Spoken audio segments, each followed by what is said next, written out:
家姐你嚟咗嘅？係啊，我約咗你姐夫啊嘛，而家接埋你放工一齊出去食飯啦。好啊，我都收工啦，等我執埋啲嘢先。小柔唔好走住，幫我做埋份方案先好走啊！許經理，但係我已經夠鐘收工噶咯方案都未做好啊，你收咩工啊？記住啊，你未過試用期噶，你咪唔想撈啊？咦，你就係許經理？係啊，你邊個啊？我係邊個唔重要，重要嘅係呢份方案係你自己嘅方案，應該由你自己去完成嘅。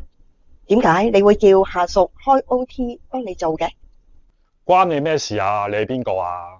許經理，冇事，等我而家即刻加班幫你做咗佢。咁就差唔多，我仲有提醒你啊，我哋咁大間公司，唔係阿貓阿狗都隨便入得嚟噶。家姐唔好意思啊，咁你哋去食嘢先啦，等我做完啲嘢，下次先同你哋再食過啦。好，你做嘢先。係許生呢一邊啦，張總等緊你。唔該晒。你好，張總，我係代表我公司嚟講解方案同埋帶合同過嚟噶。係張總。咦，許經理，我哋又見面啦喎。你係張總？份方案寫得唔錯，你確定係你自己做嘅？唔係啊，張總，早幾係一個誤會嚟嘅，不如你睇下合同先啦。你放心，公司之間嘅合作係唔會受影響嘅，但係我會要求你公司換過另外一個嘅人負責呢一個項目。畢竟我哋公司唔係阿貓阿狗都可以隨便入嚟嘅。你身邊有冇呢種偽權力呢？睇唔穿必吃虧，呢個既係態度問題，更係權力遊戲。我哋已拆解背後邏輯同你要付嘅代價。點擊下面標題內容，掌握反制手段，唔好再為別人嘅私欲埋單啦。你知唔知我係邊個啊？借開啦。對唔住啊，黃總，我攔唔到佢哋啊。冇事，小文，你出翻去先。好。勝，你唔記得我同人傾偈咩？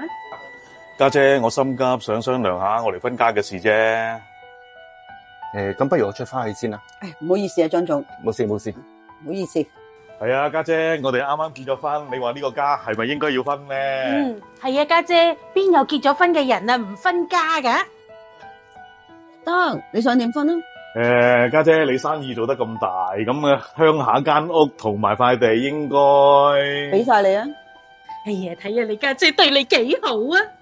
咁阿爸阿媽嗰度又點樣分啊？你講咩啊？不如咁啦，媽媽身體就好啲，佢就跟我住啦，佢可以負責幫我照顧下小朋友。而爸爸身體就比較差啲，你又有能力，咁你可以照顧佢，爸爸就跟你住啦，好唔好啊？係啊，家姐，嗱，最好咧就臨分家之前咧，就磅一磅嗰兩位老人家嘅幾多公斤，每爭1公斤咧就分到500，你話好唔好啊，家姐？係啊，好主意啊！係咩係？你哋分家我冇意見，阿爸阿媽一世人一齊生活，唔係你哋話分就分嘅。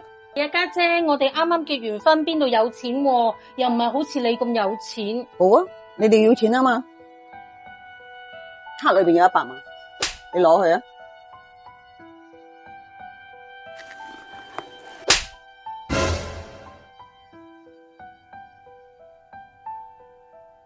錢都可以攞，因為你係我親細佬，阿爸阿媽唔使你擔心。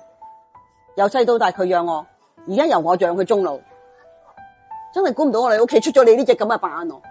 你哋都算係人嚟嘅咩？走！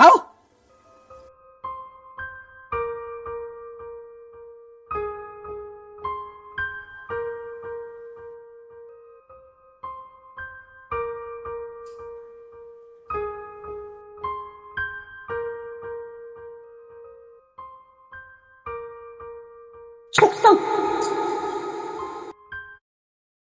為咗錢，你可以付出幾多親情做代價呢？